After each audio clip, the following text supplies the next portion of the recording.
Hello and welcome to The Telescope. Every week we bring you a fresh insight from the biggest car market in the world. This MG Cyberster is the first purpose-built battery electric sports car that is somewhat affordable. No, it's not a Porsche, it's not a BMW, but it's an MG. We're expecting this car to go on sale in China by the end of 2023. Europe delivery will start early next year.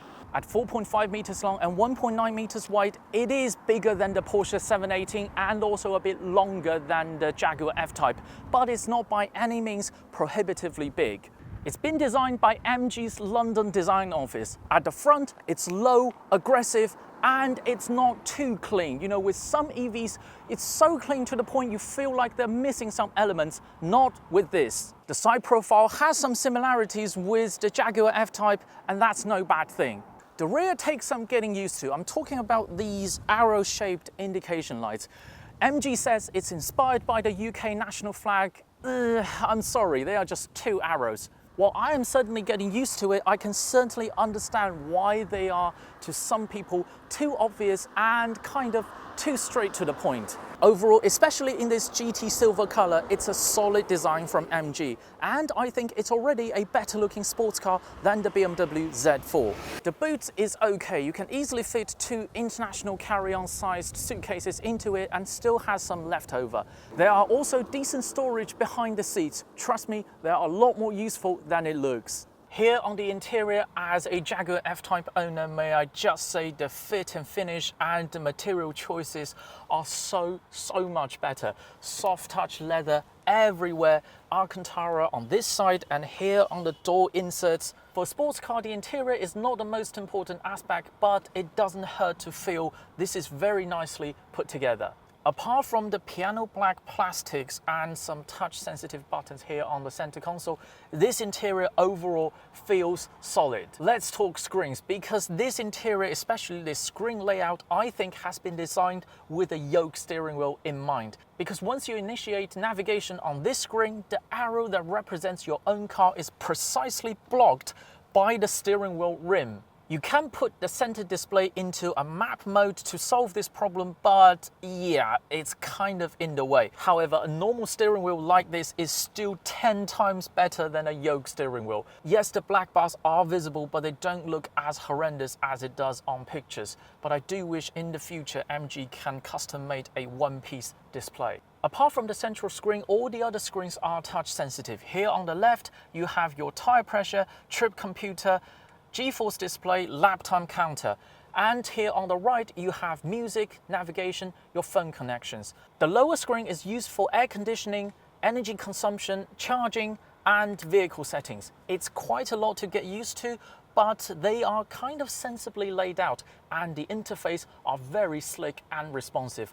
I think with time, you can get used to this. The MG Cyberster with two motors and 544 horsepower is definitely very fast. 0 to 100 kilometers acceleration is done in 3.2 seconds. More amazingly, from 80 kph to 120 kph, that's what?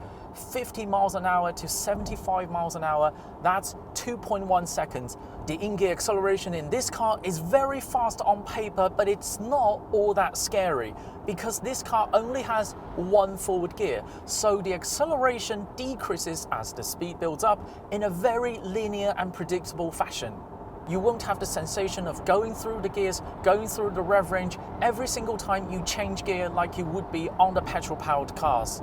And this car is very quiet. It has fake sounds, one to mimic a petrol-powered V8 engine, and the other one is more like an EV sound. Both are awful. Once you turn it off, this car is amazingly quiet. It's not just the lack of engine noise, but the wind noise and the tire noise are both shockingly well controlled. You might say that's not very exciting for a sports car, but let's drop the roof like this.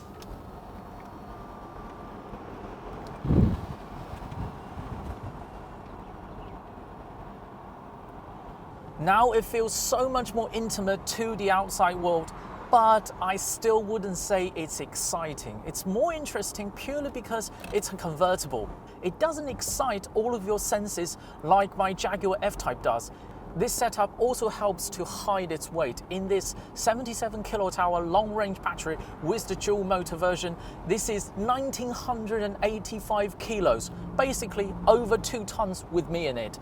In the single motor rear-wheel drive and the smaller battery version, that's 1850 kilos. So it will never be as sporty as a Porsche 718 Boxster, which is nearly half a ton lighter than this. This is a very fast, very quiet, very comfortable battery electric two-seater that looks quite stylish. It's the best Mercedes SLK you could ever wish for. And SLK is not for you to go on track days, but it's for you to drop the roof down, drive on the coastline like I am now, and have a good time.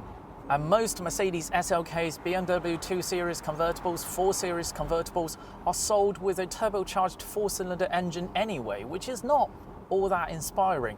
And this is definitely a lot faster, quieter, smoother than all of them. So yes, I am slightly disappointed that it's not the trailblazing, redefining EV experience, but I'm also aware that this is a recipe that will sell.